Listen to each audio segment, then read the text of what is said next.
Cada vez mais nós brasileiros queremos empreender e a grande questão é como é que a gente começa?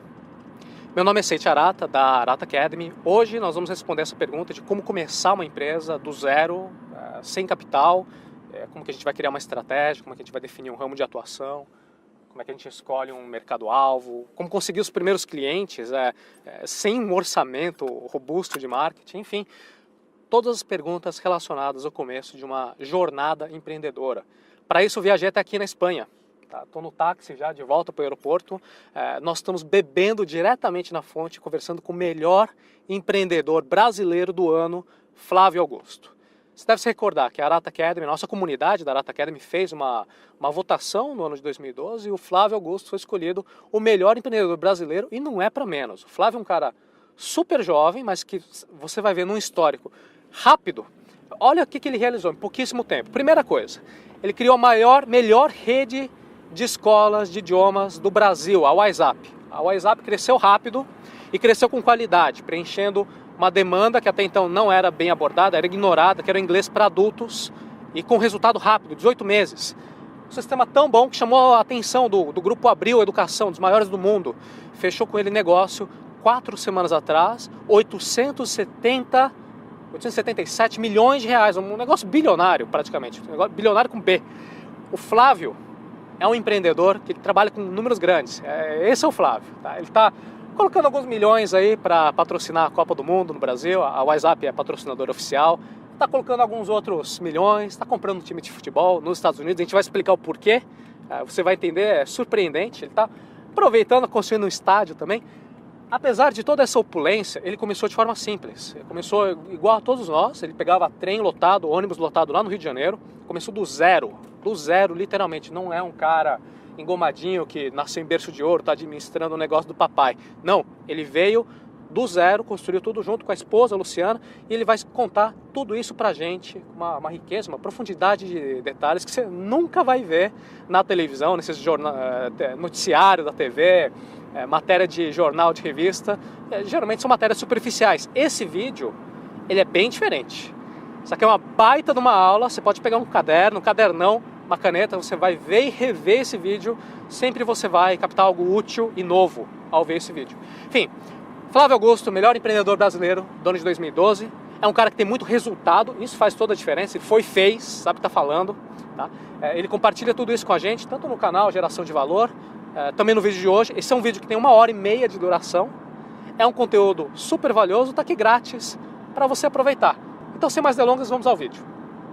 Flávio, mais uma vez, obrigado por compartilhar toda essa experiência conosco, é de grande valia para todos nós que estamos assistindo esse vídeo aqui, obrigado. Obrigado pelo convite, Seiichi. Um abraço a todos da Arata Academy. É um prazer estar aqui com vocês.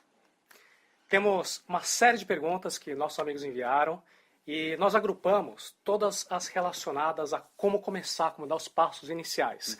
Antes da gente continuar, eu quero explicar para vocês que no almoço que eu tive com o Flávio agora há pouco, o Flávio me disse, por favor, não me revele antes quais são as perguntas, eu quero ser surpreendido para que o vídeo fique espontâneo. E um pouco mais autêntico, né? Então nós temos um grupo, que é o grupo das perguntas de como que a gente começa um negócio. Nós temos depois um outro grupo a respeito de mentalidade empreendedora, ou seja, como é que a gente tem que pensar e se comportar para ter sucesso no empreendedorismo. Um outro grupo de como crescer o nosso negócio e, por final, suas opiniões nos mais diferentes assuntos. Então, dando início à parte de como começar, a pergunta que mais apareceu é como começar do zero, Flávio. Sem capital inicial, essa é uma pergunta que veio do Ronaldo Barbosa, do Moisés Pinto, do Marcos Matos e vários outros colegas que desejam iniciar o empreendedorismo do nada, do zero. Bom, a pergunta é um pouco aberta, né, Seiichi? Porque não existe uma fórmula de como iniciar um negócio do zero. Eu poderia dar uma opinião específica sobre um determinado projeto, um determinado segmento, mas eu vou tentar também ser genérico aqui na minha resposta. Acho que, em primeiro lugar, é muito importante a pessoa querer. A vontade é muito importante. Então, muitas pessoas falam, mas eu quero, mas muita gente quer. Às vezes esse conceito de querer, às vezes ele para o empreendedor, o conceito de querer, ele está intimamente ligado ao conceito de realizar. Então, às vezes as pessoas elas fica um pouco subjetiva essa coisa do querer, né? Muita gente quer, mas Na primeira dificuldade existe. Então a pergunta é, será que queria realmente? Não é? Muita gente diz que quer, mas no meio de uma situação turbulenta, no meio de uma situação que em qualquer negócio vai existir, em qualquer empreendimento vão existir variáveis, vão existir decepções, vão existir dificuldades, vão existir processos burocráticos do governo, vão acontecer uma série de desafios. E como é que a pessoa vai reagir diante disso? Se ela desiste, se ela já não foca a mente dela para uma solução mais criativa, a minha pergunta é sempre essa: será que ela queria realmente? Não é? Então, às vezes, muita gente diz que confunde querer, vontade com desejos. Né? Desejos todo mundo tem. Agora, querer de verdade, a vontade verdadeira, ela já é. A gente só pode definir e diferenciar o desejo da vontade quando colocado à prova. E diante da prova, diante da adversidade, é que você vê quem de fato quer e quem teve apenas um desejo. Então, na minha opinião, na minha avaliação, acho que antes de qualquer coisa a pessoa precisa ter vontade, porque quando nós temos vontade, a vontade ela aguça a nossa criatividade. A gente vê a solução diante de uma situação real, onde nós de fato temos vontade. Não é? Sabe que esse ponto que você acabou de comentar me trouxe a pergunta do Rodrigo Scherer, que ele parece que é uma pessoa que tem vontade, mas não sabe por onde tocar os próximos passos. Ele até disse, uma das partes mais difíceis, se não a mais, em iniciar um empreendimento é escolher o ramo de atuação. Uhum. Vou vender sapato, vou vender vinho, vou vender online, vou vender offline.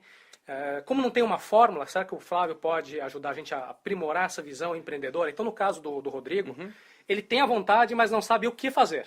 Então, é uma pergunta um pouquinho mais específica. Mas a tua vontade, Rodrigo, vai te levar ao que você fazer, porque é aquilo que eu falava, a verdadeira vontade, aquela... Então, deixa eu tentar, porque é uma coisa muito subjetiva, pessoal. É um negócio... E às vezes as pessoas não concordam. Não, mas eu tenho vontade. Eu vou dar um exemplo aqui. A gente precisa conhecer a nós mesmos. Né? A gente precisa se conhecer. É muito importante cada um, a gente conhecer o nosso potencial. E o fato é que muitas vezes nós não conhecemos o nosso próprio potencial. A gente não sabe daquilo que nós somos capazes, daquilo que somos capazes. Então, um exemplo que eu costumo dar uma pessoa estava andando na rua e veio, de repente, um Rottweiler e um Pitbull correndo atrás dela. Não é? Bom, se cronometrasse, né? Tivesse um cronômetro ali naquele momento, provavelmente ela teria batido o recorde mundial, alguma coisa do tipo. Ela vai correr, ela vai sair correndo. E aqueles cachorros ferozes atrás dela, ela vai correr, ela vai saltar, ela vai pular muro, ela vai subir em árvore.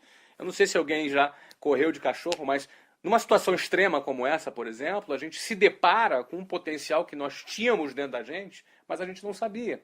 A gente não tem noção. Então, numa situação extrema como essa, a adrenalina vem, não é? E a gente é capaz de realizar coisas que a gente não tinha ideia que era capaz de realizar. Não é? Então, nós temos uma capacidade, um potencial dentro de nós que é muito importante a gente conhecer esse potencial, a gente se dar conta desse potencial e não duvidar desse potencial. Então, quando a gente tem a vontade de fazer alguma coisa, não é? Essa vontade ela é acompanhada de uma busca, e essa busca você vai alcançar. Você vai definir. Oportunidades tem muitas por aí. Você tem oportunidades de negócios online, você tem oportunidade de negócio offline, você tem oportunidade de negócio na área da indústria, na área de produtos, na área de serviços. Cada oportunidade dessa, obviamente, vai ser acompanhada de uma necessidade de investimento, não é? Para você fazer aquela ideia acontecer. Mas uma coisa é certa, aí já é um outro departamento. Mas primeiro vem a vontade, depois a escolha. E as oportunidades você vai se esbarrar com ela. Eu nunca, por exemplo, imaginei que eu fosse trabalhar com curso de inglês. Eu não planejei quando eu era pequenininho, quando eu crescer eu vou abrir uma escola de inglês. Não é assim que o negócio acontece. Não é? Eu estava lá tranquilo, fazendo o meu curso de ciência da computação e comecei a trabalhar com curso de inglês e me deparei com uma oportunidade. Eu enxerguei as transformações que estavam acontecendo no mercado brasileiro, a entrada das empresas internacionais, o início da globalização. Menos de 3% da população brasileira falava inglês. O inglês se tornou fundamental para que alguém crescesse profissionalmente, pudesse conquistar novos cargos numa empresa multinacional, por exemplo. Eu enxerguei essa oportunidade e começamos a desenvolver um sistema de ensino que não levasse 7, 8, 9 anos de duração, porque quem está no mercado de trabalho não pode levar 8 anos para aprender inglês, o cara está morto, não é? Mas, Flávio, houve uma análise da forma como você está dizendo? Poxa, eu posso empreender aqui, posso empreender ali, vou empreender no inglês porque tem o fator A, B, C e D. Então, quer dizer, foi um planejamento estratégico seu ou o rumo da vida lhe trouxe diante de situações que você identificou a oportunidade? Planejamento, eu acredito que o planejamento ele vem num rumo. Ele acontece enquanto você está caminhando. Sim, perfeito. Entendeu? Eu não planejei trabalhar num curso de inglês. O meu planejamento, quando eu comecei a trabalhar num curso de inglês, era: eu preciso ganhar um dinheirinho para pagar o restaurante e o cinema da minha namorada. Eu tinha 19 anos de idade e ela tinha 16 anos na época. E eu não queria depender dos meus pais, eu queria um dinheirinho para pagar cinema, pagar restaurante para minha namorada. Esse era o meu objetivo, esse era o meu planejamento. Só que no caminho, no rumo, ao conhecer, ao me aprofundar, ao trabalhar na área comercial dessa escola de inglês, eu enxerguei uma oportunidade. Sim. Não é? E em cima dessa oportunidade, aí eu já comecei a fazer um planejamento. Entendeu? E aí daí vem a execução desse planejamento. Voltando àquela primeira pergunta, eu também não tinha dinheiro. Eu não tinha dinheiro, eu não tinha um recurso da minha família, meus pais não tinham condições de me ajudar, eles me davam só apoio moral, não tinham condições de me dar apoio financeiro, mas eu tinha um projeto. Então, meu primeiro objetivo, meu primeiro recurso, eu chamei um amigo, apresentei para ele a minha ideia. Eu já tinha 4 anos atuando em escolas de inglês, ou seja, eu já tinha conhecimento do setor, já tinha o meu planejamento. Ele não era um planejamento só teórico, ele já tinha características práticas, porque eu tinha trabalhado 4 anos naquela pequena rede de escolas de inglês. E aquele meu amigo comprou a ideia. Pô, legal. E o que ele precisava fazer? Ele precisava vender um Voyage 86 que ele tinha. Era em 1991, então era um Voyagezinho já rodado. Precisava vender o Voyage dele e ele ia ser meu sócio na abertura dessa primeira escola. Da primeira escola que foi no centro do Rio de Janeiro, na Rua da Alfândega, na esquina com a Avenida Rio Branco. Só que o seguinte, 3 semanas antes da gente já começar a fazer já os aportes, o meu amigo amarelou. Ele ficou com medo de perder o Voyage dele. Aí amarelou. O cara amarelou, o cara ficou com medo. Deu um pavor no cara lá e ele saiu fora. E eu fiquei na mão. Eu já tinha pedido demissão do meu trabalho. Já tinha um grupo de pessoas que estavam acreditando em mim, que iam ser os primeiros funcionários, já aguardando a inauguração da primeira escola. Sim. Não é? Eu já tinha falado para várias pessoas e agora não tinha. O Voyage velho desapareceu, virou fumaça. E eu não tinha grana. E agora? O que eu vou fazer? Eu precisava do recurso. Então, primeiro vem a vontade, depois você define o projeto. Aí eu posso dizer, aí você precisa do recurso. No meu caso, eu tinha definido o recurso, que o cara vendeu o Voyage dele lá, ia botar mais um dinheirinho lá e estava resolvido o problema. E de repente eu fiquei sem capital, sem o meu capital inicial. Não é? Bom, eu conversei lá com a minha gerente de banco, consegui um cheque especial. Então, minha primeira escola eu abri com 20 mil reais do cheque especial a uma taxa de juros de 12% ao mês. Não é nada que eu, e provavelmente... Quando eu escuto você contando essa história, me dá uma agonia, eu falo, Flávio, não fala isso, que o pessoal vai começar a fazer cheque especial. Pois é, não é nada assim que academicamente fosse uma sugestão. Tá bom. Mas eu vou dizer para vocês reservas. Que um empreendedor, quando ele quer fazer alguma coisa, ele faz. Quando ele quer fazer alguma coisa, ele arruma um jeito de fazer. Não é? Essa é a questão. A vontade, a certeza do cara, quando ele acredita no negócio dele, ele é tão grande, isso toma conta dele, que aqueles 12%, que cá para nós é um juros extorsivo ao ano, em juro composto deve dar quase 1000% ao ano. Depois faz a continha aí direito, eu estou fazendo aqui de cabeça, mas é um absurdo. Não é? Você cobrar 12% ao ano, né? É uma coisa realmente extorsiva. Mas eu estava pegando aquele cheque especial, estava beijando ele, porque aquele cheque especial era a minha alternativa que eu tinha para abrir a primeira escola. Não é? Então, eu considero que... Agora, por quê? Porque a minha vontade estava muito definida. Agora, você teve a vontade e teve o preparo também. Eu tive o projeto, eu tive a vontade, a definição do projeto, só que eu tinha um preparo. Sim. Eu tinha um outro capital, que era um capital intelectual, um capital de experiência, Sim. um capital de conhecimento, porque o meu trabalho era um trabalho na área comercial, e nessa empresa o meu trabalho era fazer a captação de alunos. Né? Então, eu era responsável lá nessa outra empresa por captar novos alunos para a escola. Então, para mim, isso foi muito importante, porque, tudo bem, os 20 mil reais deu para comprar umas cadeiras, botar uns quadros, dar uma pintura lá e começar a primeira escola. Tá, mas e como é que eu pagava o aluguel de 400 metros quadrados, o andar inteiro, na Rua da Alfândega, esquina com a Avenida Rio Branco, no Rio de Janeiro, um endereço nobre. Como é que eu pagava o aluguel? Quer dizer, antes disso, né? Como é que eu aluguei esse espaço? Eu tinha que encontrar um louco, não é? Que topasse alugar para mim. Depois de eu tentar em 15, 20 imóveis e ninguém querer me alugar, porque eu não tinha fiador, porque eu não tinha garantia, não é? E aí, até a hora que eu encontrei um louco, que topou. Que eu contei a história para ele, ele acreditou e ele topou. Agora, o detalhe é que eu devo ter tomado uns 30 nãos, né? Sim. Não é? A questão é, quantos não teriam desistido no 10º não? No 20º não? No 29º não? Não é? Eu sabia, por isso que eu te falo, a vontade, isso não é autoajuda não, entendeu, gente? Isso é prática, é uma coisa muito prática. Não é? A vontade de alguém que quer empreender, ele é um fator muito determinante, em especial em situações adversas como essa. Eu não tinha fiador. Na realidade, assim, eu tinha um fiador que era meu pai, que era um apartamento que custava na época talvez 35 mil reais na periferia do Rio de Janeiro, que não garantia nem 3 aluguéis de condomínio e IPTU junto. Ou seja, não é garantia. Não é? Então o cara que topou alugar, ele teve que acreditar na história, teve que acreditar no projeto.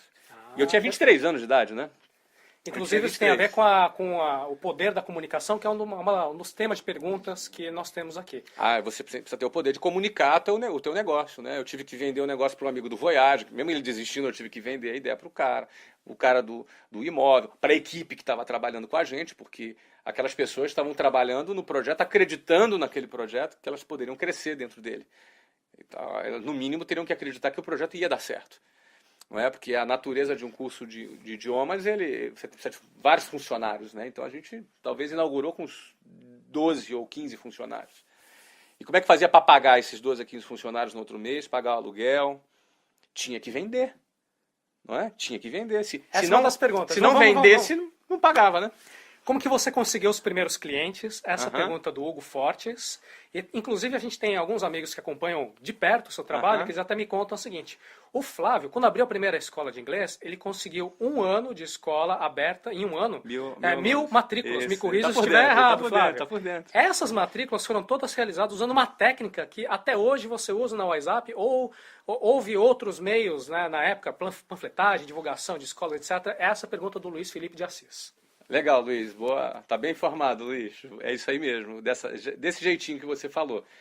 Bom, como eu falei, eu trabalhei 4 anos numa escola de inglês na área comercial. Ali a gente trabalhava fazendo a prospecção de alunos. E a técnica comercial que a gente usa, ela leva em conta que o nosso aluno, o aluno adulto, vamos entender primeiro quem é o meu aluno, quem é o aluno da WhatsApp, qual é o perfil desse aluno, como ele se comporta e como é o ciclo de decisão desse aluno. E como a gente, em função desse perfil, desenhou a estratégia comercial. Não é? Então, em primeiro lugar, o aluno da WhatsApp é um aluno de entre 25 a 45 anos de idade, entre as classes A e B. Na época, nosso posicionamento também atingia a classe C, depois a gente reposicionou, mas para você entender o perfil do aluno. E por ser um aluno entre 25 e 45 anos de idade, ele não é um aluno, não é um perfil que quer estudar inglês. O aluno adulto, ele não vai estudar inglês assim, ai, cara, que delícia, vamos estudar inglês, é tão legal estudar inglês, né? Não, cara, olha, o cara que quer estudar inglês, ele vai assim, ai, é um mal necessário. Eu vou estudar inglês porque é necessário, porque é uma necessidade. Ele não vai para uma escola de inglês da mesma forma que ele vai para o cinema, que ele vai para um show, que ele vai para um restaurante bater papo com amigos. Não, estudar inglês é um mal necessário. Então, se estudar inglês é um mal necessário, o que eu vou te dizer aqui é uma estatística empírica, não é resultado de uma pesquisa científica que a gente tenha feito ao longo de 20 anos. Eu já atuo há 22 anos nesse segmento de idiomas, né?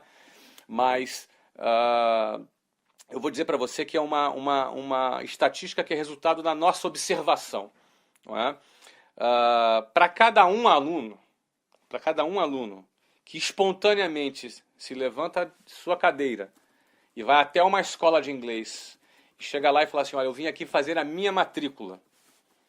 Para cada um ser humano decidido como esse, eu garanto a você que tem 200 pessoas que estão em casa falando assim, olha, esse ano eu preciso fazer curso de inglês.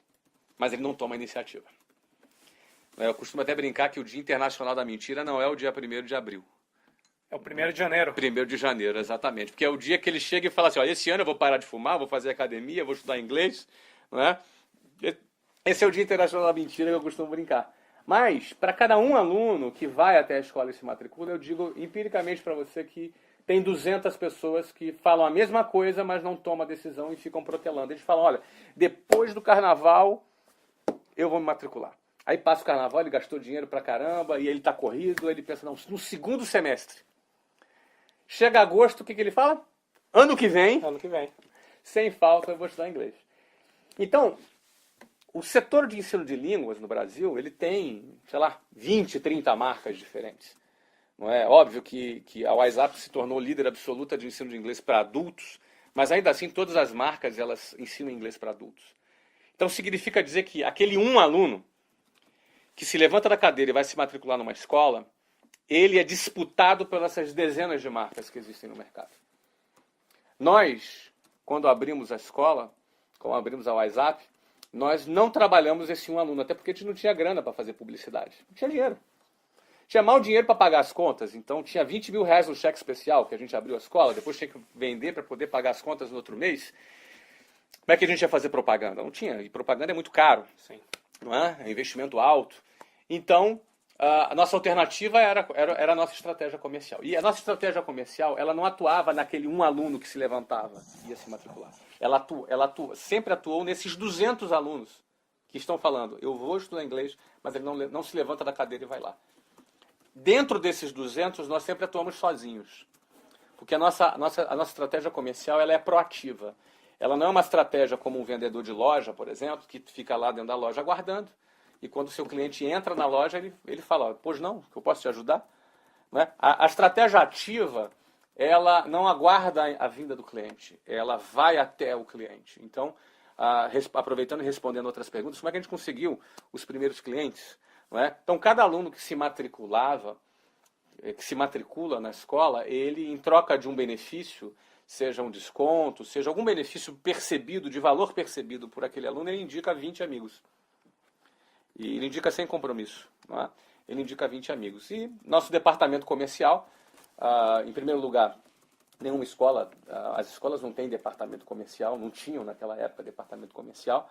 Então nós já formatamos um departamento comercial que eram profissionais dedicados 100% à prospecção de alunos. Então eles entravam em contato com esses amigos. Então ligava para a pessoa, olha, eu estou ligando para você, o Seite é nosso aluno, indicou você para... E a gente gostaria de saber se você realmente tem interesse em aprender inglês, se você acha que inglês é importante. E se a pessoa dissesse, não, eu acho legal, eu tenho interesse em aprender inglês, não, você não está estudando inglês por quê? Não, por falta de tempo. Geralmente é essa, né? A justificativa, né? Falta de tempo. Vou fazer ano que vem. Não é? Mas se você conhecesse uma escola que resolvesse o seu problema de tempo, você estaria disposto a investir no seu inglês? Lidando com objeções. E a Estratégia pessoa, de vendas muito boa. E a pessoa, não, sim, então tá bom. Então, olha, mediante o que você está falando, se você concordar, nós vamos até você fazer uma apresentação para você conhecer a escola. O Seite é nosso aluno, está gostando do curso e tal. Vamos apresentar para você. Se você gostar da escola, você pode se matricular, mas você não tem nenhum compromisso. Ah, tá legal. Ou seja, para cada 30 ligações, a estatística é essa. 30 ligações, 5 visitas. 5 visitas, 2 matrículas. Opa. Repete o número? 30-5-2. 30 ligações, 5 entrevistas, 5 visitas e 2 matrículas. Não é?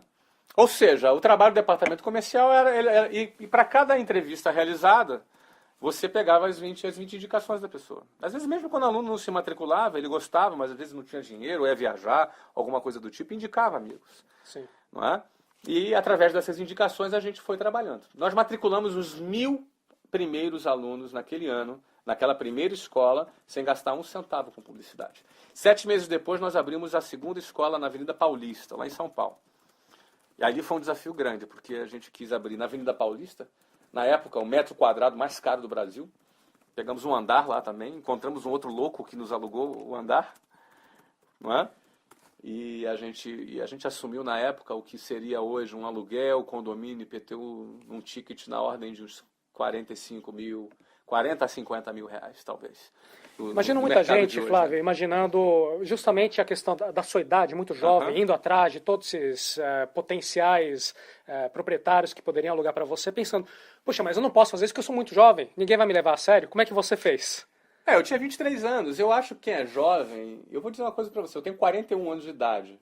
Já não sou tão jovem quando eu tinha 23. Mas eu gostava muito de ter 23 anos e mostrar para as pessoas que eu, apesar de 23 anos, eu era competente, eu tinha segurança, eu sabia vender meu projeto, eu sabia o que eu queria, não é? E liderava um processo, porque depois que eu fiz o resultado da primeira escola, eu já usei o resultado da primeira escola para abrir a segunda. Eu abri 24 escolas em 15 capitais do Brasil nos primeiros 3 anos. Inaugurei uma nova escola a cada 45 dias nos primeiros 3 anos. Tudo com capital próprio, não é? E os 20 mil reais do cheque especial, inicialmente. Então eu digo que, é claro que o resultado da primeira escola já me ajudou na segunda, o resultado da segunda, porque eu digo uma coisa para você, resultado é incontestável, não importa qual é a sua idade. Tem muita gente de 50 anos de idade que tem menos resultado do que pessoas de 20 anos, 22 anos, 23 anos. Eu sempre gostei, eu sempre utilizei o fato de eu ser jovem, e eu gostava muito quando as pessoas falavam assim, nossa, mas quando você é novinho, não é? Eu gostava muito daquilo. Né? Eu já sabia que quando eu chegasse, as pessoas iam olhar assim, desconfiadas. Mas quando eu abrisse a boca, as pessoas iam ficar... E eu gostava dessa reação. E eu vi o body language da pessoa e sabia, olha, agora a pessoa já está de a boca aberta, agora a pessoa já está percebendo. Então, essa confiança, esse brilho no olho, sabe? Isso é uma coisa que não tem idade. Sim. Isso é uma coisa que não depende da sua experiência, da sua classe social, da sua origem, não importa. Ninguém determina o seu brilho no olho. O seu brilho no olho é determinado por você, pela sua decisão, pela sua vontade, não é? E aí, a partir daí, os seus resultados vão te dando mais o quê? Mais consistência na sua comunicação. Não é um sonhador aloprado, não é um cara que delira, sonhador iludido. Não. Estou falando de um cara que sonha, que tem brilho no olho, mas em seguida ele vai lá e, mostra resultado. Aí com o resultado na mão, amigo, as pessoas se rendem para o resultado, não importa qual é a sua idade. Não é? Sensacional. A gente tem uma pergunta aqui da... Como sobreviver no mercado nos primeiros anos de operação com pouco fluxo de caixa? Pergunta do Rafael Lacerda, da Universidade Federal de Ouro Preto. Acho que tem a ver com esse começo. Claro. Tem que vender muito, Rafael. Olha que bacana. Na época eu não tinha grana, mas tinha conhecimento, tinha know-how. Não é? E eu sabia que eu tinha uma estratégia comercial que funcionava. Então eu tinha que vender, cara. Eu lembro que eu tinha, na minha primeira escola, eu tinha que vender 100 matrículas por mês. Tinha que bater essa meta todo mês. Eu sabia, ó, se eu fizer 100 matrículas por mês, está tudo bem. Meu fluxo de caixa está resolvido. Então eu tenho que resolver. Eu vou injetar fluxo de caixa como resultado da minha equipe comercial. Não é? Eventualmente você pode pensar, mas eu não tenho jeito para vendas, eu não sei vender. Então, amigo, se associa a alguém que vende. Porque eu acho muito importante, se você quer abrir um negócio, você botar dinheiro para dentro. A venda é o que põe dinheiro para dentro. Não é? O que você injeta fluxo de caixa é o resultado comercial da sua empresa. A Ambev, ela, que é a maior cervejaria do mundo, a Ambev, não é? Sim. Ela tem que bater meta. Se ela não vender, ela não paga as contas. Se a Coca-Cola não vender, ela não paga as contas. Nenhuma empresa sobrevive se não vender. Então, já que nós tínhamos uma estratégia comercial e desenvolvemos essa estratégia comercial que independia dos investimentos de publicidade, porque a gente não tinha dinheiro para fazer, então era o quê? Era 30-5-2. 30 chamadas, 5 entrevistas, 2 matrículas. Então, vamos embora, vamos ligar, vamos marcar, vamos matricular e para poder pagar as contas. Então, a resposta, meu objetivo é vendendo. Não é? Batendo, cumprindo as metas de vendas. Esse era o primeiro lugar. E com a qualidade do produto, a gente conseguiu o quê? Reter o aluno. Sim. Porque se você não você vende, mas se entrega um produto porcaria, não adianta. Você tem que ter ali uma qualidade aceitável para você fazer a retenção dos seus alunos. Não é? Então, ali, né, no nosso caso, era um conjunto de venda mais retenção de alunos. E a retenção era resultado do serviço que era prestado naquele momento. Né? Keila Maidana pergunta, você começou com o dinheiro do cheque especial, como é que você adquiriu conhecimento de como gerir o dinheiro para que lhe desse um retorno? Qual foi a sua atitude no aspecto financeiro, no aspecto de gestão? Eu fui muito privilegiado nesse início, porque eu trabalhei 4 anos na empresa, numa escola de inglês, focado na área comercial. Mas a Luciana, lembra a Luciana que eu falei no início? Não é? Eu me casei com a Luciana, eu tinha 20 anos e ela 17 anos. Então, quando ela fez 18 anos de idade, eu já tinha 21 anos de idade, nós fomos transferidos para a Venezuela. Nós implantamos uma escola daquela rede na cidade de Valência, na Venezuela. Foi uma experiência incrível, a gente era muito novinho, mas eu já era gerente nessa ocasião. E a Luciana começou a trabalhar na área administrativa e financeira lá.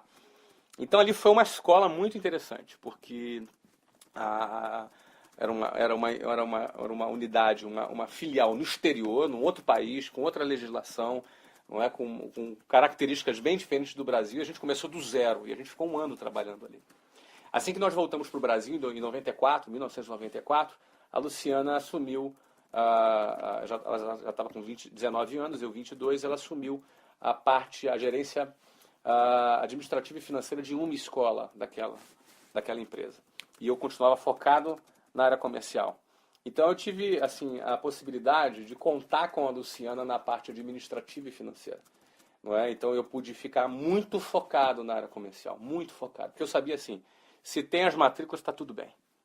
Então, isso é muito importante para o empreendedor ele definir quais são os pontos críticos, os pontos que definem o resultado do negócio dele.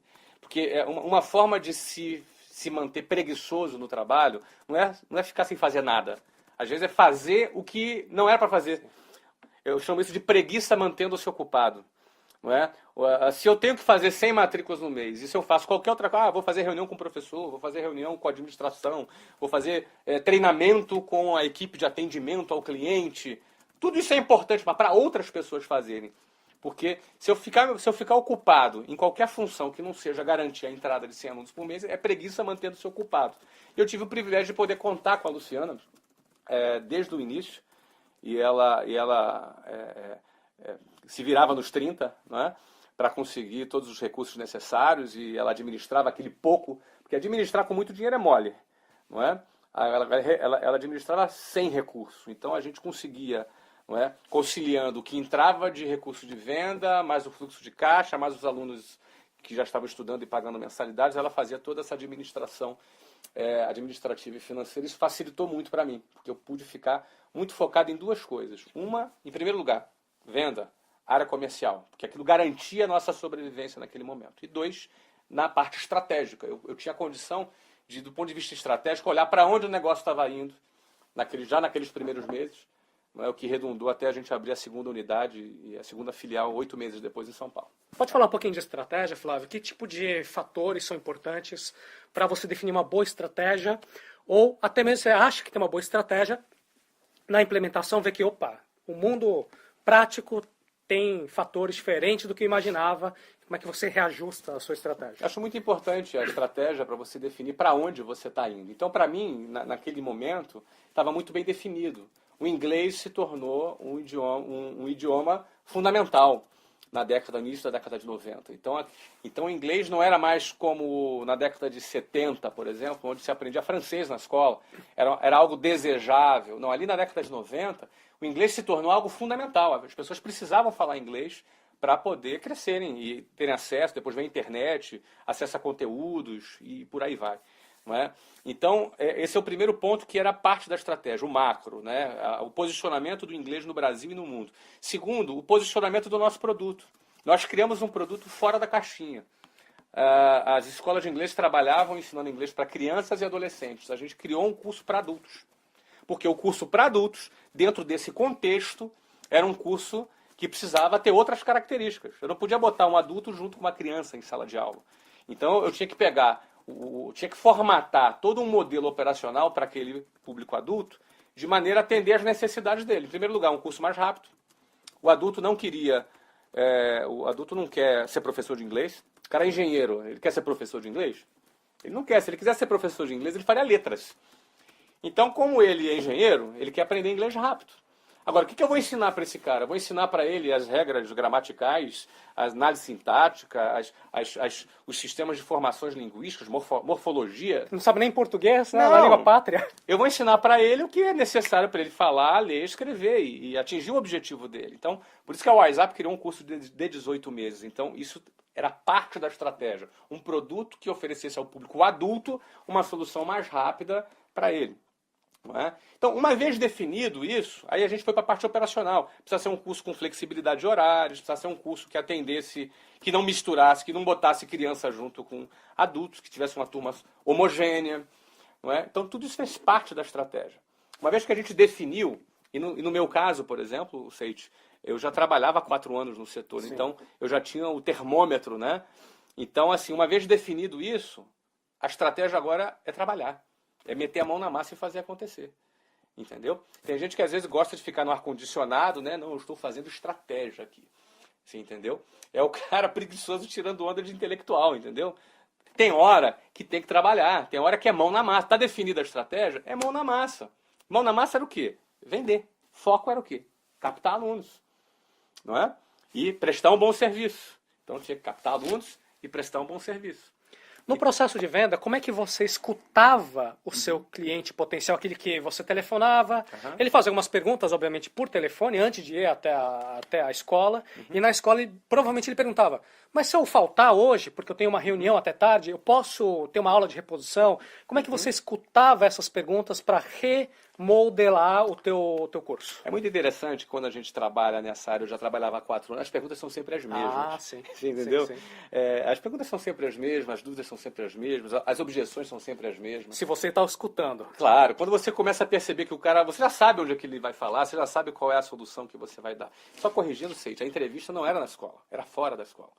Era na casa da pessoa ou no escritório da pessoa. Você mandava a pessoa até a Isso, o próprio vendedor, ele falava com a pessoa, ele próprio já marcava e ia até o trabalho da pessoa. Porque, vamos lembrar, se ele tivesse a disciplina para se levantar da cadeira e se fosse até a escola, ele já teria se matriculado. Sim.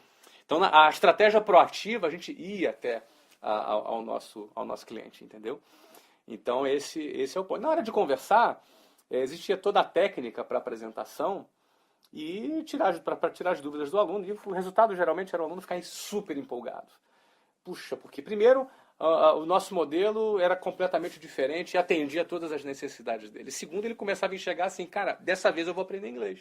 Ele ficava super empolgado. Aí a gente ia para a parte financeira, onde se falava da matrícula, da mensalidade, etc. e tal. E ali se assinava o contrato na hora com o aluno. Fantástico. Então, todos os dias de manhã a gente reunia a nossa área comercial e entregava ali 5, 10, 15 matrículas foram feitas no dia anterior, né? E a gente trabalhava essas metas, a gente vibrava muito, comemorava muito com cada meta alcançada. Era uma característica, né? A gente vibrava e comemorava com cada mês de meta alcançada era uma vitória. E nosso projeto, nosso sonho estava indo além. Então, só para resumir, definiu a estratégia, parte para a execução. Na hora da execução, se alguma coisa não está dando certo na execução, tem que ver onde você está errando. Porque essa estatística 35.2 era uma coisa que a gente já tinha. Já conhecíamos essa estatística na prática. Ou seja, se não tem aquele número, alguma coisa está errada. A gente sempre costuma dizer, se você não tem resultado, é por 2 motivos.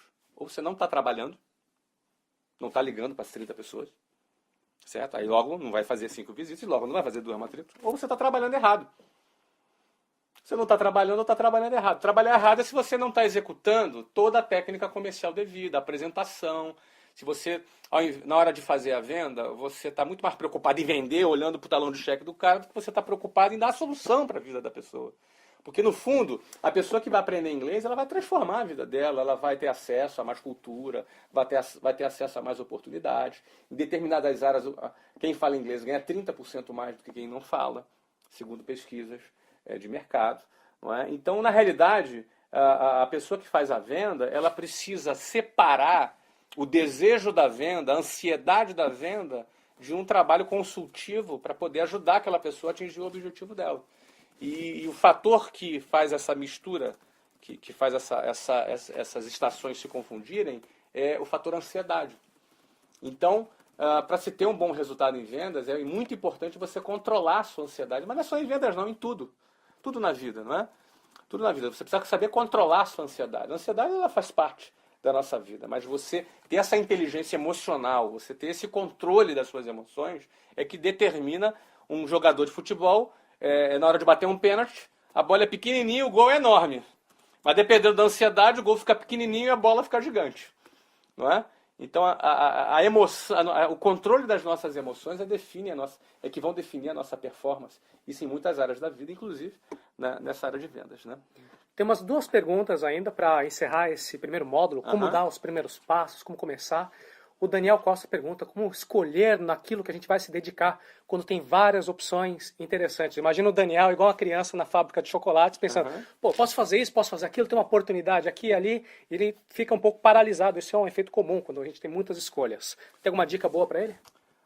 Olha, será que sim? Será que, Daniel, que você tem realmente tantas escolhas assim? O que você está levando em conta para considerar que você tem tantas escolhas assim? Porque eu considero que grandes oportunidades não são tantas. Então, se você tem tantas escolhas assim, sem saber quais são as suas tantas escolhas, eu começo a questionar se de fato essas tantas escolhas são realmente grandes oportunidades, como talvez você esteja pensando. Não é? Analisa com calma, porque eu vejo que as grandes oportunidades são aquelas que você olha e fala, cara, peraí, eu tô maluco, é isso mesmo? Pô, não, peraí, é isso mesmo, peraí, pega a conta, pega uma planilha de Excel, faz a simulação financeira, você fala, caramba, o que é isso? Peraí, não é possível. Aí você conversa com algum amigo, peraí, me diz aí se eu tô maluco. Apresenta para ele. O cara fala, não, cara, isso é muito bom. A grande oportunidade é aquilo que bate forte, que teu olho brilha, teu coração bate forte, você quer fazer aquilo ali. Não é? Então, você tem que buscar nada menos do que isso. Não é? Eu acho que uma boa oportunidade de negócio é aquela que você identifica que você vai ter muito prazer em realizá-la e que ela vai te dar um excelente retorno.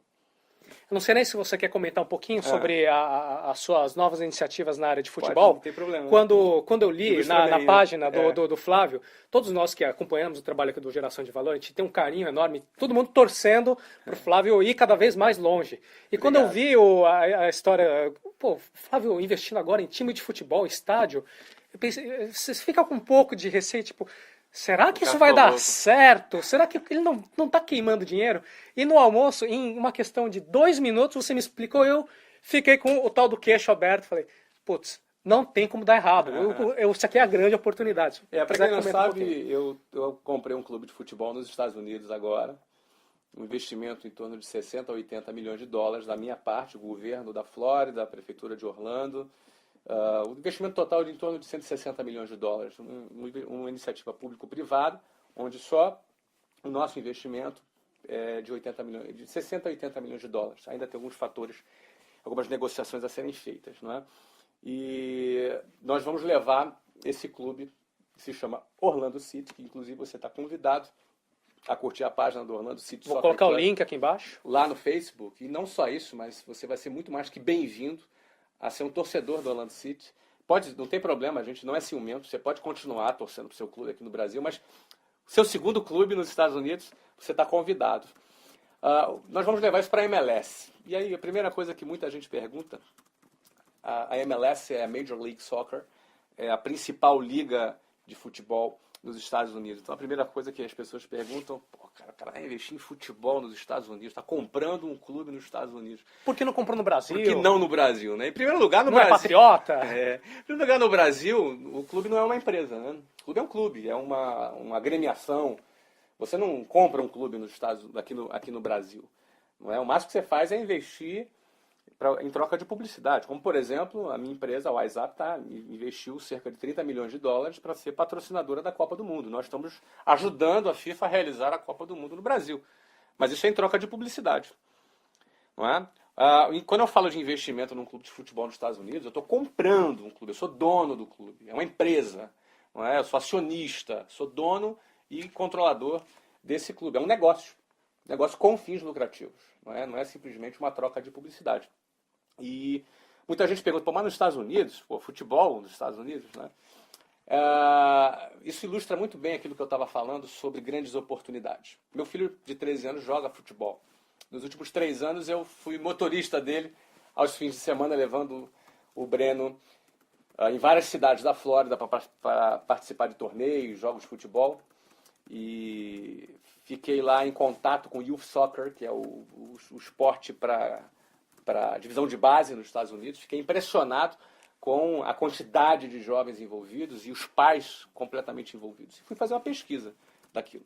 Quando eu fiz uma pesquisa, eu identifiquei que nos Estados Unidos existem 24 milhões de crianças entre 5 e 17 anos de idade que praticam o futebol, nosso soccer, o nosso futebol aqui no Brasil. Não o futebol americano, o futebol nosso aqui mesmo.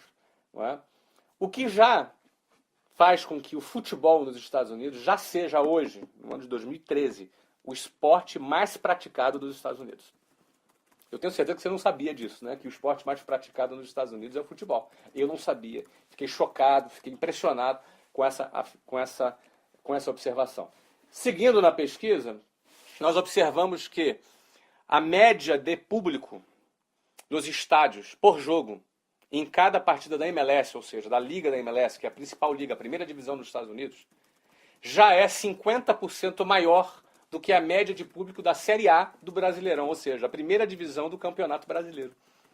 Você sabia que a média de público nos Estados Unidos já é 50% maior que aqui no Brasil? Eu também não sabia.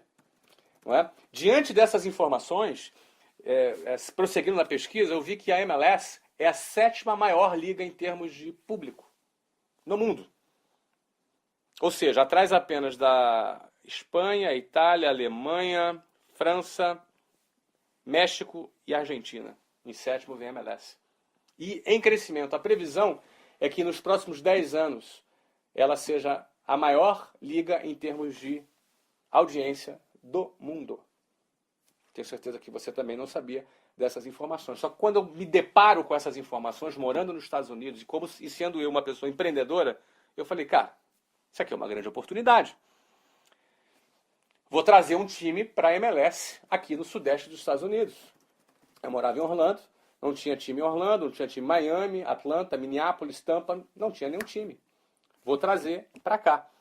Não é? Nisso eu identifiquei um time, que é o Orlando City, que joga na USL, que é uma liga de terceira importância nos Estados Unidos, uma liga profissional, já completamente organizado e já pleiteando a entrada nos Estados Unidos. Eu fui lá e comprei esse clube, já estamos negociando com o governo para construir um estádio. Tem que construir um estádio já em torno de 20 a 25 mil pessoas, é uma exigência da MLS. Estamos negociando com a MLS para implantar o time lá, já jogando na liga em 2015. Então, a estrutura do negócio de futebol nos Estados Unidos é baseada em 3 pilares. Pilar número 1, o clube de futebol.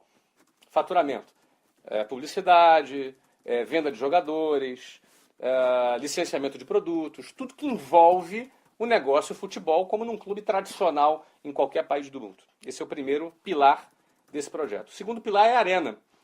A administração dessa arena, que é naming rights, que é a venda do nome do estádio, não é? As propriedades de publicidade, alimentação vendida dentro do estádio, estacionamento, suítes corporativas. Então, só para você ter ideia, esse estádio tem um projeto de ter 40 suítes corporativas. Cada suíte é vendida por em torno de $500 mil por mês. Geralmente são bancos, empresas que compram para fazer networking, para levar clientes, etc. e tal. São 40 suítes corporativas. Então, a venda dessas propriedades na administração da arena, além da possibilidade de fazer shows e outras atividades que não futebol, também. Então, esse é o segundo pilar que envolve o negócio. E o terceiro pilar que vai envolver esse negócio, é uma rede de franquias de escolas de futebol nos Estados Unidos. Ou seja, se nós temos 24 milhões de crianças americanas entre 5 e 17 anos que praticam o futebol nos Estados Unidos, eu quero só 5% desse mercado. Com 5% desse mercado, essa rede de 1.000 franquias já terá mais de 1.200.000 alunos.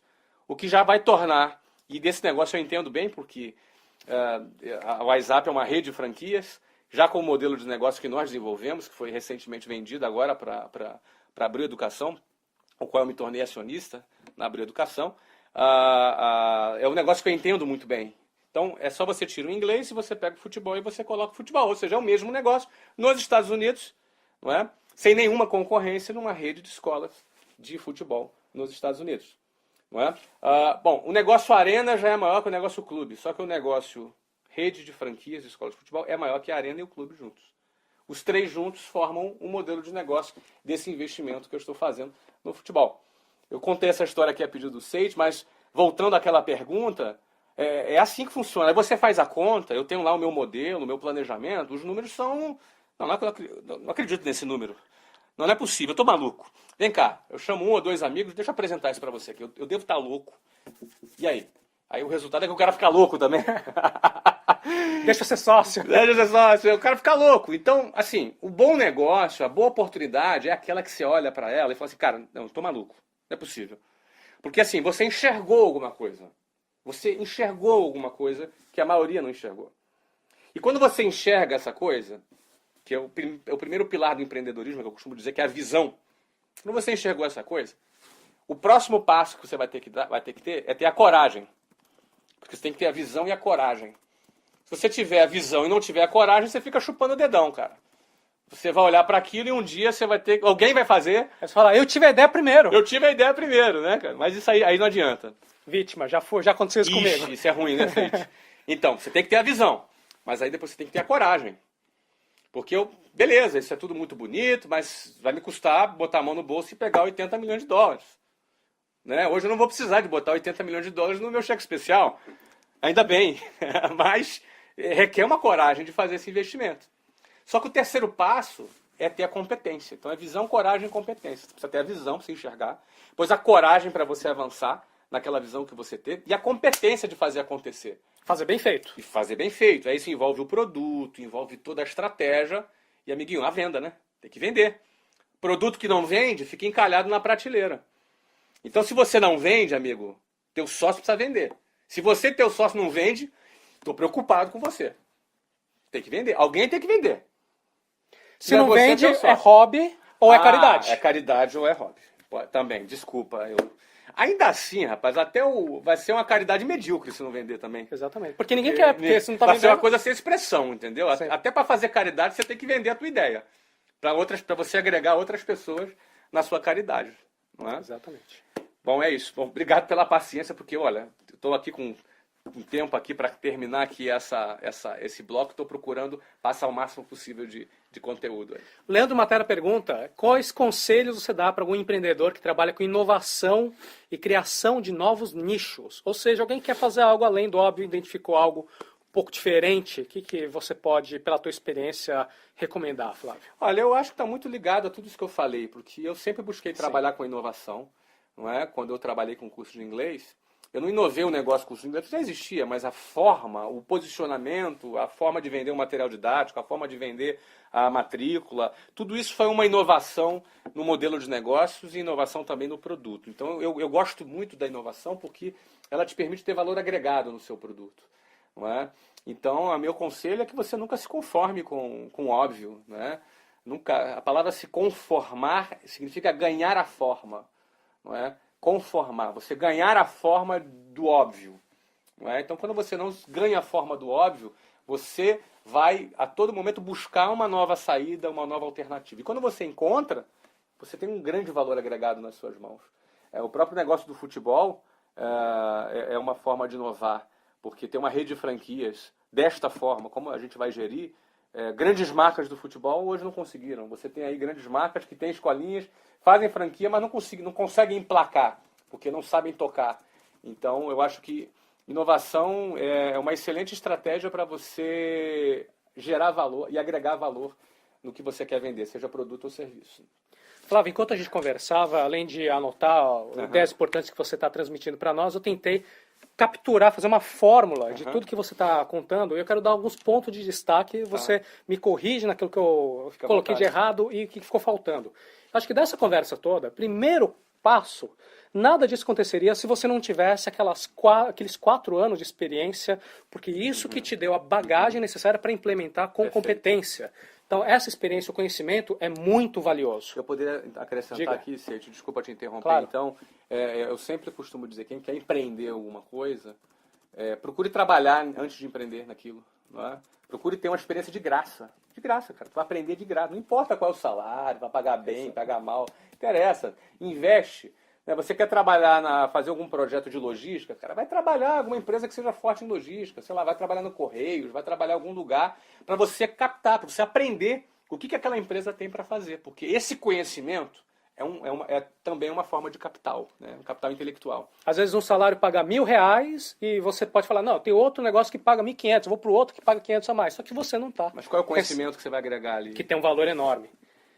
Você também tem um entendimento de modelo de negócios, isso também é muito importante, você adquiriu isso com a prática, mas Isso, hoje... eu fui aprendendo também ao longo do caminho. Isso. Sim, e hoje você aplica isso em outros negócios, como é o caso agora do Aí futebol. a gente já pegou aquilo que aprendeu e agora já está aplicando direto. Isso. Resiliência, resistência, controle Claro, emocional, para perfeito. tomar uma série de nãos. Não é que o Flávio pegou o cheque especial, falou, legal, agora deixa eu ir pro primeiro aqui. Oi, posso alugar? Então vai, coloca todos os móveis, é tudo lindo, maravilhoso. Isso. Tem um certo atrito, você tem que passar por ele. O não faz parte. O não faz parte. O fraco cai diante do não. O forte se fortalece ainda mais diante do não. Você se sentiu mal, como pessoalmente? As pessoas não gostam de mim, das minhas ideias. Você se sentiu pessoalmente vulnerável no meio do processo de tomar um não depois do outro? Olha, inicialmente não. Eu me lembro bem que nesse primeiro, cara, eu estava tão decidido, eu levei tanto não, eu não cheguei nem a ser afetado. Mas eu me lembro bem quando eu fui para a segunda experiência, que foi abrir em São Paulo, e lá a gente deu um passo forte, porque a gente pegou um espaço premium, né? Você imagina, a preço de hoje, 40, 50 mil de reais de aluguel, condomínio IPTU, era muito ousado. Só que lá eu já tinha o resultado do Rio para apresentar. Sim. Então eu já fui achando que eu não vou precisar levar 30 nãos, eu vou levar uns 10. Então eu criei uma expectativa de levar 10 nãos, é um erro, cara. É um erro. Eu tomei uns 80 nãos em São Paulo, carioca folgado, 23 anos de idade. É um moleque pirralho que veio do Rio de Janeiro, que quer alugar um imóvel, onde lá se viu. Então foi mais difícil do que no Rio de Janeiro, quando eu fui abrir São Paulo. E eu me lembro, sim, quando a gente tinha uma expectativa muito grande de alugar um determinado andar lá, e a gente já tinha ralado pra caramba. E estava eu e um companheiro, Gerrison, que começou comigo lá em São Paulo, que era o diretor comercial lá em São Paulo. E quando eu recebi a ligação no meu celular dizendo que o proprietário tinha negado, não queria alugar para mim, eu me senti uma grande frustração. Grande frustração, a gente ficou assim, andando, a gente estava ali na Avenida Paulista caminhando, muito frustrado, o Gerrison ficou mal, acho que o Gerrison até vomitou. Ele ficava nervoso. Tá vendo o vídeo, Gerson? Ele ficava nervoso e vomitou água. Cara, calma, Gerson. E a gente ficou meio desolado, né? E a nossa técnica, a gente ligava para as imobiliárias, visitava, né? Foi nesse dia que a gente viu um imóvel assim, a gente olhou o prédio, vamos entrar aqui e perguntar se tem alguma coisa. A gente entrou a frio ali no imóvel e estava ali o imóvel e o proprietário estava no prédio. E eu sentei, a gente estava desarrumado, eu estava de calça jeans, todo barbado nesse dia, porque era um dia, não era um dia de fazer reunião, era um dia só de se dar uma volta para captar imóveis. Então eu não fui preparado. Então muita gente desistiria, diria, não, hoje não posso, hoje eu não estou com a barba bem feita. Então... Cara, mas a gente estava assim já desolado, a gente estava mal, a gente ficou mal, eu fiquei mal aquele dia lá. Não é? Mas a gente já estava ali, né, cara? Vamos lá ver. A gente nem acreditava que o cara ia atender a gente, o cara atendeu a gente, eu sentei lá na frente do cara. Elvio, o nome dele. Eu já agradeci muito esse Elvio. Fiz um vídeo uma vez para esse Elvio lá na minha empresa, fiz uma homenagem a esse Elvio. E ele era procurador de um proprietário uruguaio de vários imóveis na Avenida Paulista. Eu sentei com o Elvio lá. A primeira coisa que ele falou, não, o nosso prédio fecha às 6 horas da tarde. Nossa escola funciona principalmente à noite, né, que é para adultos, né?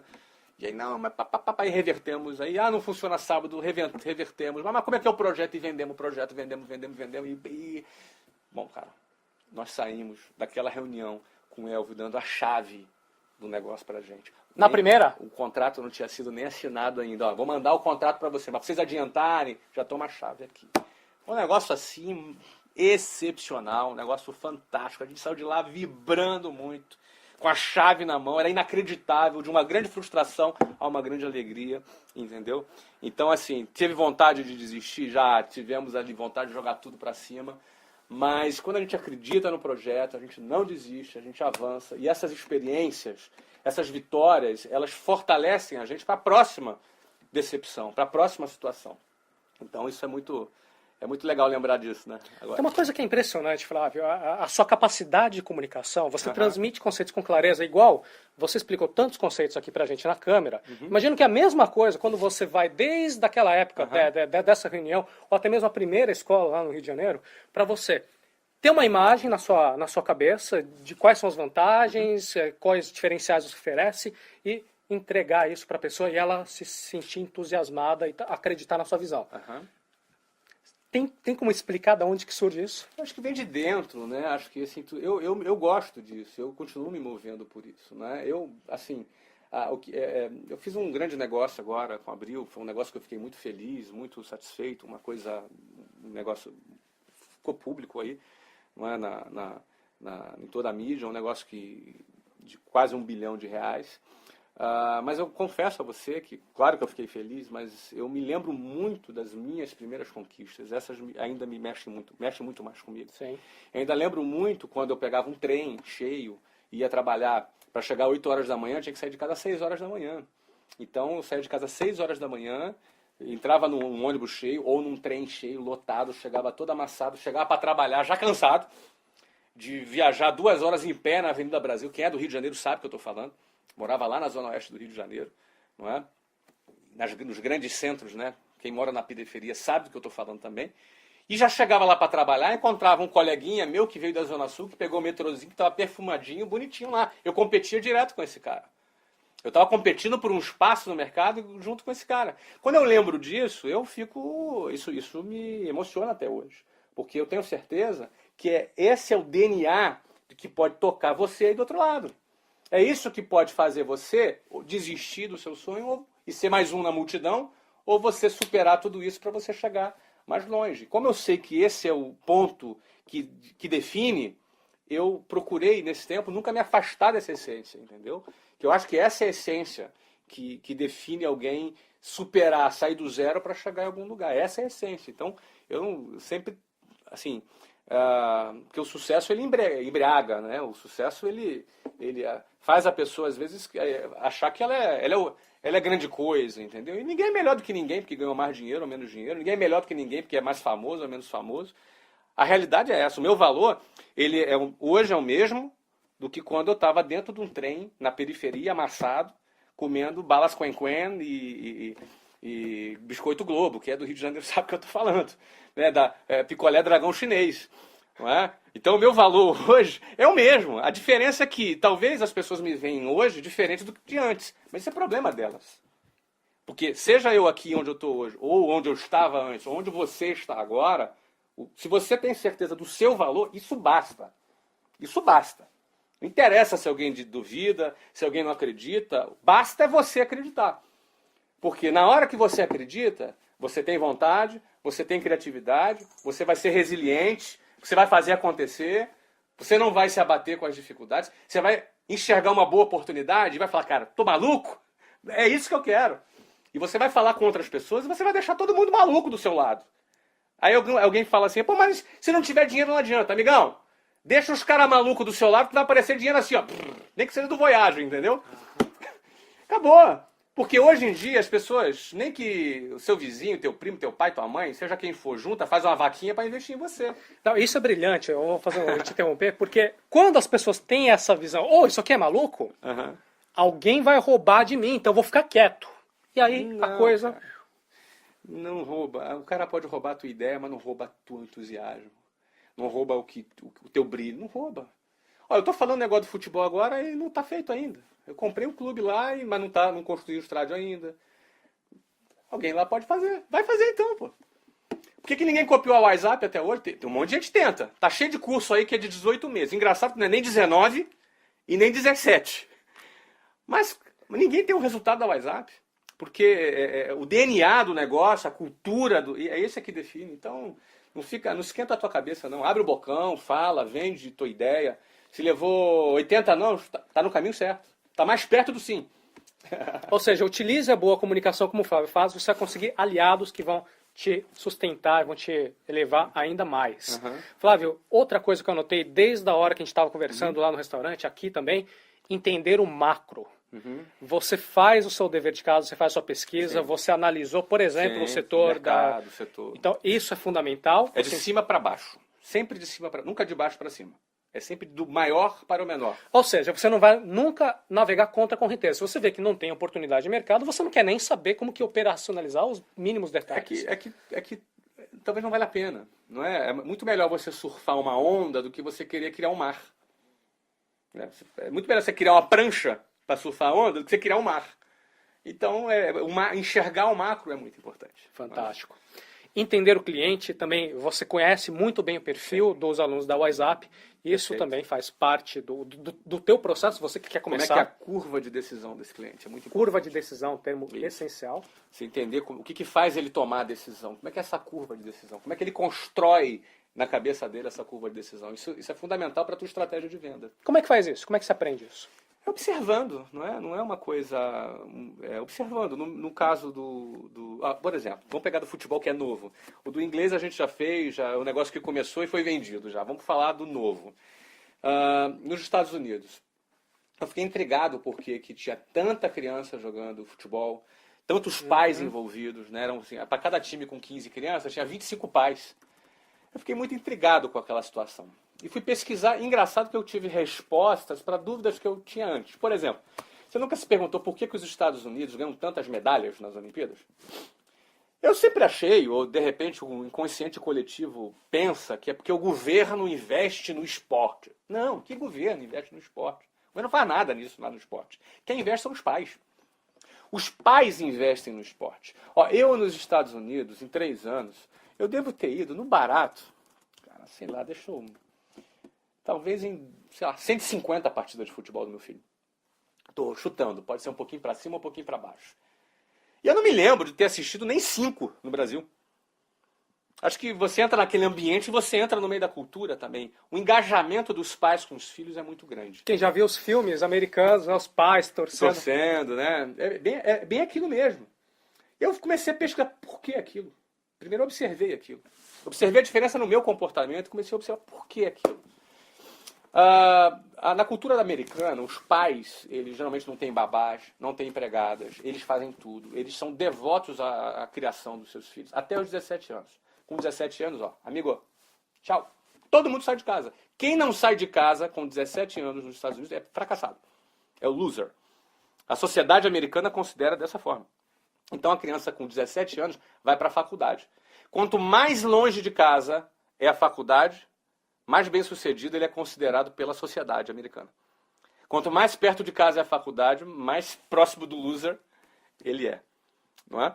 Então essa é a cultura americana. Não estou dizendo se é certo, se é errado, não vamos discutir isso. É assim lá nos Estados Unidos. Não é? Quem assistiu Toy Story 3, não é? Você vê lá, não é? Que é uma série que eu adoro. Eu assisti com os meus filhos, mas eu confesso que eu gosto. Eu chorei. No 3? Pô, claro que eu chorei também, não é? Muito bom. Porque eu fiquei imaginando meu filho. Mas é assim, um moleque que fez 17 anos está indo embora. Está se despedindo dos brinquedos, se despedindo da mãe. Não é? Assim é a cultura americana. E a vida do americano é dividida em 2 partes. Ele tem que pagar um mortgage, que é a hipoteca dele. Ele paga pela vida toda a prestação da casa que ele comprou. E ele faz também uma economia para pagar a faculdade do seu filho. Pai que não tem o dinheiro da faculdade do seu filho também é considerado loser. Não é? Então, por que ele faz essa economia? Porque é cara a faculdade. Custa aí em torno de 40, às vezes 50 mil dólares por ano uma faculdade nos Estados Unidos. Nos Estados Unidos a escola é pública até o high school, até o ensino médio. Mas a partir daí a faculdade não é pública, a faculdade é paga. Então o pai ele economiza durante toda a vida para depois pagar a faculdade do filho. E quando o pai investe em esporte, ele está fazendo 2 coisas. Primeiro, ele está próximo do filho dele. Ele está participando com o filho dele. Está incentivando o filho dele. Na verdade, 3 coisas. A segunda coisa é, ele está ocupando o tempo do filho dele com esporte. Não com droga, não com coisa que não presta. Ele está ocupando o tempo do filho dele com esporte, que é associado à saúde, disciplina, liderança. Faz parte da formação do caráter do filho dele. E terceiro ponto. Ele está fazendo um investimento que custa em torno de $1.000 por ano, onde os bons atletas nas faculdades conseguem ter bolsas entre 25% a 100%. Ou seja, uma bolsa média de 50% vai dar de retorno para esse pai em torno de 20 a 25 mil dólares por ano. Ou seja, quase 100 mil dólares de retorno financeiro. Você investe tempo no seu filho, apoia ele, forma o caráter dele, ainda tem retorno financeiro. Por isso, os pais investem nos filhos. E por isso os Estados Unidos têm bastante medalha nas Olimpíadas. Você vê, eu comecei a observar essas coisas. Isso tudo é analisar o macro. Eu estou Você analisando o entender macro. a sociedade, a economia, por que as pessoas se comportam. Por que elas se comportam, como elas tomam decisão, não é verdade? Sem isso, você não tem como empreender. Vai ficar um alienado, tem uma ideia brilhante, tá? É brilhante para você, para mais ninguém. Para mais ninguém. Então, nesse caso, quando eu começo a observar isso, aí começo agora a juntar com os números da MLS. Já desci. Saí da cultura, do comportamento, da sociedade, aí fui para a MLS, que é a liga. Aí comecei a ver números. E aí vou descendo para um time. Aí no time eu agrego o sistema de franquias do sistema de escolas, que é uma coisa que eu conheço. Então, isso tudo fecha de cima para baixo num projeto onde eu sei que na hora que eu for vender, por exemplo, na hora que eu for vender a matrícula na escola, na hora que o departamento comercial ativo, é o que a gente sabe fazer, for vender a matrícula de uma escola de futebol para um americano, você acha que ele vai abordar que aspectos com os pais? Porque vai ter, imagina, o pai e o filho do lado e o cara, o vendedor lá fazendo a apresentação da escola para eles. Vai falar, obviamente nós vamos criar convênios com universidades, nós vamos fazer eventos com os coaches que contratam e dão as bolsas nas faculdades, nós vamos fazer toda uma preparação para preparar aquela criança para ganhar uma bolsa na faculdade. Porque a gente não vai vender simplesmente futebol. A gente vai vender também o quê? A bolsa na faculdade. A possibilidade de bolsa na faculdade. Veja que esse processo todo que o Flávio está descrevendo para nós aqui faz parte do seu entendimento, da sua pesquisa, do processo de decisão. Você sabe quais são os líderes que influenciam os motivos. Não é que o Flávio vai abrir, vai alugar um espaço, vai colocar uma placa, escola de futebol, e ficar esperando alguém... Isso deve ter um monte nos Estados Unidos. Assim como tem um monte de escola de inglês, matrículas abertas, tem um monte no Brasil. É assim que funciona.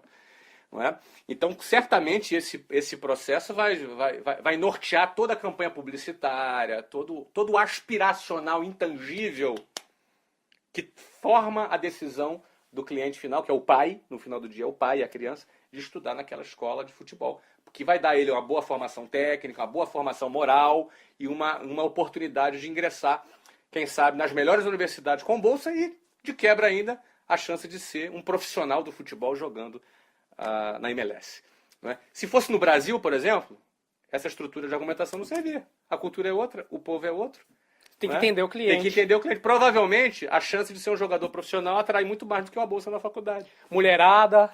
São outros fatores. Não é? São outros fatores que vão fazer o cara tomar a decisão. Flávio, como último ponto que eu anotei aqui, com certeza tem milhares de outros, mas que eu consegui captar do nosso bate-papo, uma fórmula que garante a qualidade da execução e que garante o sucesso do teu empreendimento. Na nossa conversa, você comentou bastante das tuas aptidões, do teu esforço que você aplicou na área matemática, que você gosta muito de sistemas, tem até a questão da matriz, mas enfim, eu entendo que você pensa muito em sistemas, tanto que franquia é sistema. Quando você tem um sistema que funciona bem, tanto faz qual é a característica específica daquela pessoa, quem olhar o manual, implementar, faz a coisa acontecer. Então, esse pensamento sistêmico, eu acredito que ele ajuda muito. Algumas pessoas se sentem muito criativas, falam, não, eu vou improvisar, vou fazer de um jeito ou de outro, só que no final das contas acaba faltando essa parte sistêmica. Se você puder fazer um comentário, seria bem interessante. Eu considero que é muito importante. Por exemplo, nos meus empreendimentos, eu sempre procuro fazer um negócio de maneira que seja possível expandi-lo em escala. É importante ter escala. Não adianta, por exemplo, eu criar um negócio que dependa diretamente de mim e eu não consiga escalar. Não consiga multiplicar ele em escala. E aí eu vou morrer na praia.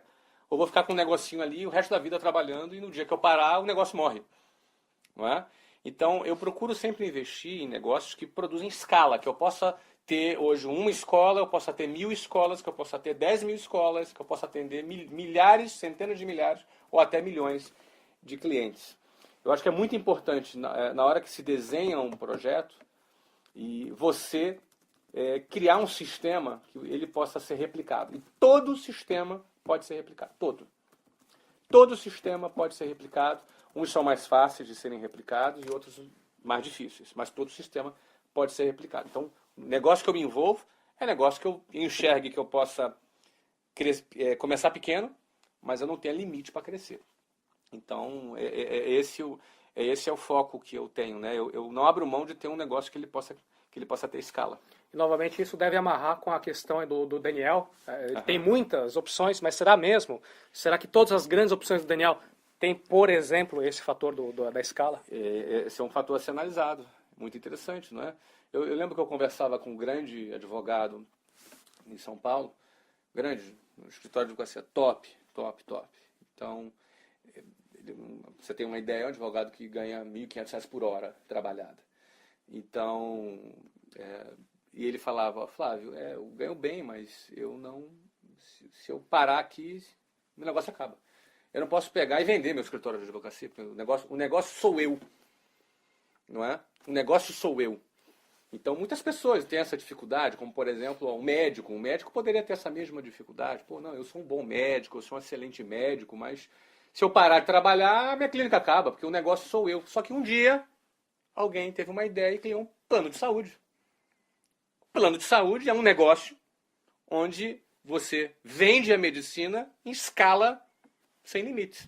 Então, alguém um dia pegou a área da medicina e transformou num modelo criou um modelo de negócio que você pode dar escala a esse modelo de negócio. Isso pode ser feito com plano odontológico, isso pode ser feito com qualquer coisa. Então, eu penso que, já que eu vou aplicar um esforço de trabalho para empreender um negócio, ele tem que ter escala. Então, no exemplo do futebol, por exemplo, que eu acabei de dar agora, não é? A coisa do clube de futebol. A franquia de escolas é uma possibilidade que dá escala. A arena já não dá escala. A arena é aquilo ali, acabou. Mas a arena é um elemento importante do todo. O clube de futebol ele pode ganhar escala na medida que eu tenha produtos licenciados que eu posso vender para o mundo inteiro. Aí eu já ganho escala. Então eu tenho que sempre verificar onde eu vou conseguir gerar escala no meu negócio. Aí isso aí vai me garantir um esforço, que esse esforço vai valer muito a pena a médio prazo, longo prazo. Flávio, te agradeço demais. Obrigado. Nós tivemos... Isso aqui foi o primeiro bloco de informações e acabou o nosso tempo, infelizmente, que o Flávio é um poço de informações. E tem ainda a parte de mentalidade empreendedora, como crescer, opinião. São assuntos que não tem como a gente cobrir hoje. O Flávio tem alguns compromissos e o nosso tempo é limitado. Espero que no futuro a gente possa fazer outros módulos e discorrer um pouco mais, Flávio. Muito prazer, Seite. Um prazer aqui receber você em Barcelona, o lugar onde eu estou morando agora. Um prazer falar com vocês. Eu admiro muito o seu trabalho, o trabalho da Arata Academy. Você está de parabéns com essa tua iniciativa que tem aí transmitido o seu conhecimento e trazido para o seu público um conteúdo sempre com o objetivo de ajudar. Eu fico muito feliz em ver iniciativas como essa, que a gente ali no Geração de Valor, que é uma iniciativa que a gente também faz com muito carinho. A gente sabe que tem muita gente boa ali do lado, tem muita gente competente, capaz, sonhadora, que está a fim de fazer acontecer. Então eu espero ter colaborado com cada um de vocês, tá bom? Obrigado pelo convite. Muito obrigado. E com certeza, acompanhando o canal do Geração de Valor, a gente vai colocar vários endereços nas mais diferentes plataformas. Você vai ver que o ano de 2013 está cheio de novidades, né, Flávio? Bastante, E com certeza, vários pontos que a gente não tratou hoje serão com certeza abordados nesse ano e nos próximos anos que virão. Mas eu me convido para voltar a gente falar mais com a galera aqui. Obrigado, será um grande prazer. Valeu. Tchau. E aí, curtiu? Sabe que hoje em dia, com a atenção média das pessoas, é até maluquice você falar, vou publicar no YouTube um vídeo de 1h30, né? Lembra daquela hora, no comecinho, o Flávio até diz assim, com muita franqueza, até pode ter algumas pessoas que ficaram ofendidas, ele fala, olha gente, muita gente fala da boca pra fora, eu quero isso, quero aquilo, mas será que quer mesmo? No fundo, muita gente deseja, mas querer é outra coisa, outros 500. Se você assistiu esse vídeo inteiro, do começo ao fim, fez suas anotações, está mudando a sua forma de pensar, de agir, de implementar, por causa dessa aula com o Flávio Augusto, bom, esse é um indicador a mais que você realmente quer, tá? Que você não é um desses sonhadores que só deseja. Então, quanto mais a gente mergulha no mundo do empreendedorismo, a gente vai encontrar mais pessoas que vão inspirar a gente, tudo isso tem um efeito multiplicador no nosso ecossistema e eu tenho certeza que você também vai inspirar muita gente. Tá? Para isso, clica no botão de curtir, compartilhe esse vídeo, seja em compartilhar no Facebook, até pegar o link, manda por e-mail para aquela pessoa que você sabe que vai usar isso bem, passa para frente, a gente vai inspirar cada vez mais pessoas juntos. Meu nome é Seite Arata, da Arata Academy, essa foi a aula com o fenomenal Flávio Augusto, do Geração de Valor. Como você viu, a gente tinha dezenas, centenas de perguntas agrupadas, né? Esse foi o grupo de como começar, mas também tem o grupo de mentalidade empreendedora, como crescer o nosso negócio, tem uma parte mais pessoal, mais psicológica, para a gente entender o pensamento do Flávio, a opinião dele em vários assuntos de empreendedorismo. Mas não dá para cobrir tudo, eu já estou chegando aqui no aeroporto. Isso tudo a gente gravou 1h30, espero que... Vamos ver qual que é a repercussão desse vídeo. Se as pessoas estiverem curtindo, vendo até o final, eu vou olhar as estatísticas, dando joinha, recomendando, a gente pode criar novos materiais. Eu aprendi muita coisa nesse vídeo, espero que você também. Então é isso, um abraço forte e até nosso próximo vídeo. Tchau!